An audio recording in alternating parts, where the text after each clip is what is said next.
ಯಾವ ಸಂಬಂಧಗಳು ತಮಗಿಷ್ಟ ಬಂದಂತೆ ಬೆಸೆಯುವುದಿಲ್ಲ, ಏಕೆಂದರೆ ನಿಮಗೆ ಯಾವಾಗ ಹೇಗೆ ಯಾರು ಭೇಟಿಯಾಗಬೇಕೆಂದು ಆ ಭಗವಂತ ಯೋಚಿಸಿರುತ್ತಾನೆ. ಮಾನ ಮತ್ತು ಸನ್ಮಾನದ ವಿಷಯದಲ್ಲಿ ಒಂಟಿಯಾಗಿರಬೇಕು ಎಂದರೆ ಇದ್ದು ಬಿಡಿ, ಆದರೆ ಯಾರ ಮುಂದೆಯೂ ನಿಮ್ಮನ್ನು ನೀವು ಒಡೆದು ಹೋಗಲು ಬಿಡಬೇಡಿ. ನಿಮಗೆ ನೀವು ಸನ್ಮಾನ ಕೊಟ್ಟರೆ ಮಾತ್ರ ಬೇರೆಯವರು ನಿಮಗೆ ಮಾನ ಕೊಡಲು ಸಾಧ್ಯ.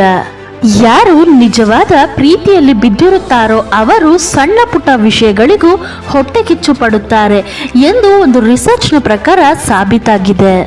ವಿಶ್ವಾಸ ಮತ್ತು ನಿಮ್ಮನ್ನು ನೀವು ಸಮರ್ಪಿಸಲು ಇಬ್ಬರು ಆತ್ಮೀಯ ಗೆಳೆಯರು ಸಾಕು. ಹೆಚ್ಚು ಜನಗಳ ಗೆಳೆತನ ಇದ್ದರೆ ನಿಮಗೆ ಮಾನಸಿಕ ಖಿನ್ನತೆ ಆಗಬಹುದು ಮತ್ತು ಒತ್ತಡ ಹೆಚ್ಚಾಗಬಹುದು. ಕೇವಲ ಜನರು ನಿಮ್ಮನ್ನು ದ್ವೇಷಿಸಲು ಕಾರಣವೆಂದರೆ ಅವರು ಏನಾಗಬೇಕು ಎಂದು ಬಯಸಿರುತ್ತಾರೋ ಅದರ ಪ್ರತಿಬಿಂಬ ನೀವಾಗಿರುತ್ತೀರಿ. ತುಂಬಾ ದುಃಖದಲ್ಲಿರುವಾಗ ಕಣ್ಣೀರನ್ನು ಹಿಡಿದಿಟ್ಟುಕೊಂಡು ಸಾಮಾನ್ಯ ರೂಪದಲ್ಲಿ ನೀವು ವರ್ತಿಸಿದರೆ ಅದು ನಿಮ್ಮ ಮೆದುಳು ಮತ್ತು ಹೃದಯದ ಮೇಲೆ ಒತ್ತಡವನ್ನು ಹಾಕುತ್ತದೆ. ಆದ್ದರಿಂದ ದುಃಖವಾದಾಗ ಅತ್ತು ಬಿಟ್ಟರೆ ಆರೋಗ್ಯವಾಗಿರುತ್ತೀರಿ. ಒಬ್ಬ ವ್ಯಕ್ತಿಯ ಜೊತೆ ನೀವು ಯಾವಾಗಲೂ ಮಾತನಾಡುತ್ತಿದ್ದರೆ ಅವರ ಪ್ರೀತಿಯಲ್ಲಿ ಬೀಳುವ ಸಂಭವ ಹೆಚ್ಚಿರುತ್ತದೆ. ಜವಾಬ್ದಾರಿಗಳು ಮನುಷ್ಯನನ್ನು ಸಮಯಕ್ಕಿಂತ ಮುಂಚೆ ಪ್ರಬುದ್ಧನನ್ನಾಗಿಸುತ್ತದೆ. ಸಮಯವನ್ನು ಎಲ್ಲ ತುಂಬಾ ಇಷ್ಟಪಡುತ್ತಾರೆ, ಆದರೆ ಸಮಯವನ್ನು ತುಂಬಾ ತಪ್ಪಾಗಿ ಉಪಯೋಗ ಮಾಡಿಕೊಳ್ಳುತ್ತಾರೆ. ತ್ಯಾಗವಿಲ್ಲದೆ ನಮಗೆ ಏನನ್ನು ಗಳಿಸಲು ಸಾಧ್ಯವಿಲ್ಲ. ಒಂದು ಶ್ವಾಸವನ್ನು ತೆಗೆದುಕೊಳ್ಳುವ ಮೊದಲು ಇನ್ನೊಂದು ಶ್ವಾಸ ಬಿಡಲೇಬೇಕು. ಶರತ್ಕಾಲದಲ್ಲಿ ಕೇವಲ ಮರದ ಎಲೆಗಳು ಉದುರಿ ಬೀಳುತ್ತವೆ, ಆದರೆ ಒಬ್ಬರ ಮನಸ್ಸಿನಿಂದ ಕೆಳಗೆ ಇಳಿಯಲು ಯಾವ ಕಾಲವೂ ಇರುವುದಿಲ್ಲ. ಒಂದೇ ಸಮಯದಲ್ಲಿ ಇಬ್ಬರು ವ್ಯಕ್ತಿಗಳನ್ನು ಪ್ರೀತಿ ಮಾಡಿದಾಗ ಪ್ರೀತಿಯ ತೀವ್ರತೆಯಲ್ಲಿ ವ್ಯತ್ಯಾಸ ಇರುತ್ತದೆ. ಜೀವನದಲ್ಲಿ ಬಿರುಗಾಳಿ ಅವಶ್ಯಕವಾಗಿದೆ. ಇದರಿಂದ ಗೊತ್ತಾಗುತ್ತೆ ಯಾರು ಕೈ ಬಿಟ್ಟು ಹೋಗುತ್ತಾರೆ, ಯಾರು ಹಿಡಿದು ನಿಲ್ಲುತ್ತಾರೆ ಎಂದು. ಹೃದಯವನ್ನು ಹಂಚುವುದಕ್ಕಿಂತ ಒಂದು ಸಸಿಯನ್ನು ಹಂಚಿ, ಯಾಕೆಂದರೆ ಅವುಗಳು ಗಾಯ ಮಾಡುವುದಿಲ್ಲ, ನೆರಳನ್ನು ನೀಡುತ್ತವೆ. ಕಣ್ಣಲ್ಲಿ ಎಷ್ಟೇ ನಿದ್ದೆ ಇದ್ದರೂ ಮಲಗಬೇಡ. ಈ ಸಮಯದಲ್ಲಿ ಏನಾದರೂ ಸಾಧಿಸು. ಈ ಸಮಯವನ್ನು ಕಳೆದುಕೊಳ್ಳಬೇಡ. ಏನು ಪ್ರಾಪ್ತವಾಗಿದೆಯೋ ಅದೇ ಪರ್ಯಾಪ್ತವಾಗಿದೆ. ಈ ಎರಡು ಶಬ್ದದಲ್ಲಿ ಲೆಕ್ಕವಿಲ್ಲದಷ್ಟು ಸುಖವಿದೆ. ನಾವು ಎಷ್ಟು ಮುಕ್ತರು ಎಂದರೆ ದುಃಖ ಬಂದಾಗ ಸಿಕ್ಕಾಕೊಂಡ್ಬಿಡ್ತೇವೆ, ಸಂತೋಷ ಬಂದಾಗ ಕಳೆದೇ ಹೋಗಿಬಿಡ್ತೇವೆ. ಯಾರ ಆರೋಗ್ಯ ಸರಿ ಇಲ್ಲವೋ ಅವರನ್ನು ನಿಮ್ಮೊಂದಿಗೆ ಇಟ್ಟುಕೊಳ್ಳಿ, ಆದರೆ ಯಾರ ನಿಯತ್ತು ಸರಿಗಿಲ್ಲವೋ ಅವರೊಂದಿಗೆ ಎಂದಿಗೂ ಇರಬೇಡಿ. ಯಾರ ಯಶಸ್ಸನ್ನು ತಡೆಯಲು ಸಾಧ್ಯವಿಲ್ಲವೋ ಅವರೇ ಅಪಪ್ರಚಾರವನ್ನು ಶುರು ಮಾಡಿಬಿಡುತ್ತಾರೆ. ನಿಮ್ಮ ಕರ್ಮಗಳೇ ನಿಮ್ಮ ಗುರುತು, ಯಾಕೆಂದರೆ ಒಂದೇ ಹೆಸರಿನ ಸಾವಿರಾರು ಜನ ಸಿಗುತ್ತಾರೆ.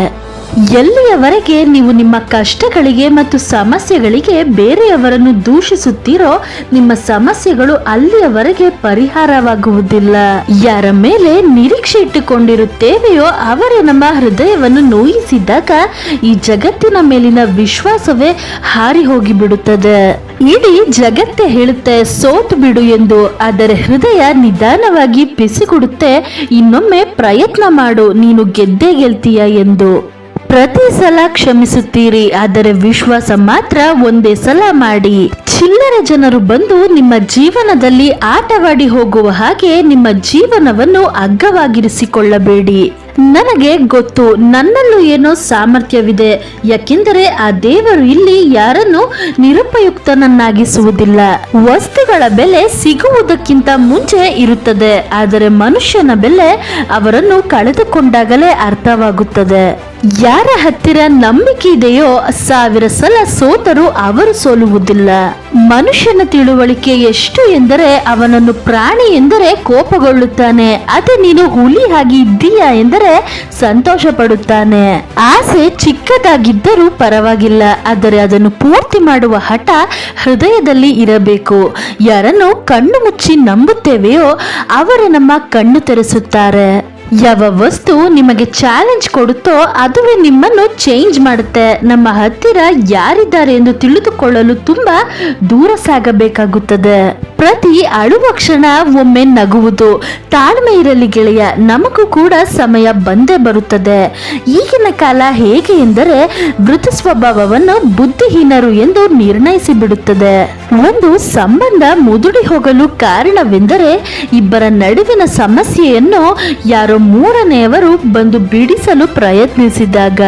ಸಮಯ ನಿಮ್ಮದು. ನೀವು ಬಯಸಿದರೆ ಅದನ್ನು ಬಂಗಾರ ಮಾಡಿಕೊಳ್ಳಿ, ಇಲ್ಲ ಬಂಗಾರದ ನಿದ್ದೆ ಮಾಡುವಲ್ಲಿ ಕಳೆದುಕೊಂಡು ಬಿಡಿ.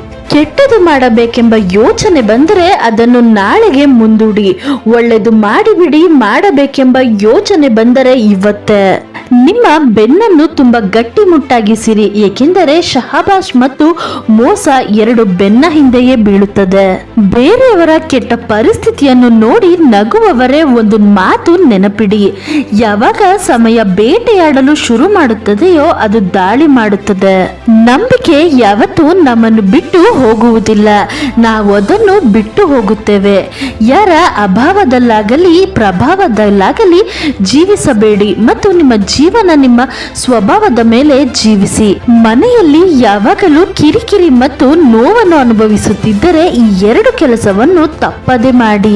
ಮಹಿಳೆಯರನ್ನು ಲಕ್ಷ್ಮೀ ದೇವಿಯ ರೂಪವೆಂದು ಕರೆಯಲಾಗುತ್ತದೆ. ಹೆಣ್ಣಿಗೆ ಗೌರವ ಸಿಗದ ಮನೆಗಳಲ್ಲಿ, ಮಹಿಳೆಯರನ್ನು ಹೀನವಾಗಿ ನಿಂದಿಸುವ ಮನೆಗಳಲ್ಲಿ, ಆಕೆಗೆ ಅವಮಾನ ಮಾಡುವ ಮನೆಗಳಲ್ಲಿ ಹಣದ ಮುಕ್ಕಟ್ಟು ಪ್ರಾರಂಭವಾಗುತ್ತದೆ. ಅದಕ್ಕಾಗಿಯೇ ಮಹಿಳೆಯರನ್ನು ಯಾವಾಗಲೂ ಗೌರವಿಸಬೇಕು. ಸೋಮಾರಿತನ ಮತ್ತು ತಡವಾಗಿ ಮಲಗುವುದು. ಸೋಮಾರಿಗಳು ವಾಸಿಸುವಂತಹ ಮನೆಗಳಲ್ಲಿ ಲಕ್ಷ್ಮೀ ದೇವಿಯು ವಾಸಿಸಲು ಇಷ್ಟಪಡುವುದಿಲ್ಲ. ಸೂರ್ಯೋದಯದ ನಂತರವೂ ಮಲಗುವುದನ್ನು ತಪ್ಪಿಸಿ. ಯಾವಾಗ ನೀವು ಪ್ರೀತಿಸುವ ವ್ಯಕ್ತಿ ಪದೇ ಪದೇ ಅದೇ ತಪ್ಪನ್ನು ಮಾಡುತ್ತಿದ್ದರೆ, ಅದರಿಂದ ನಿಮಗೆ ನೋವುಂಟಾಗುತ್ತಿದ್ದರೆ, ನಿಮ್ಮ ಭಾವನೆಗಳಿಗೆ ನೋವುಂಟಾಗುತ್ತಿದ್ದರೆ ಅರ್ಥ ಮಾಡಿಕೊಂಡು ಬಿಡಿ, ಅವರು ನಿಮ್ಮಿಂದ ದೂರವಾಗಲು ಪ್ರಯತ್ನಿಸುತ್ತಿದ್ದಾರೆ ಎಂದು. Thank you so much for watching. Jai Shri Krishna.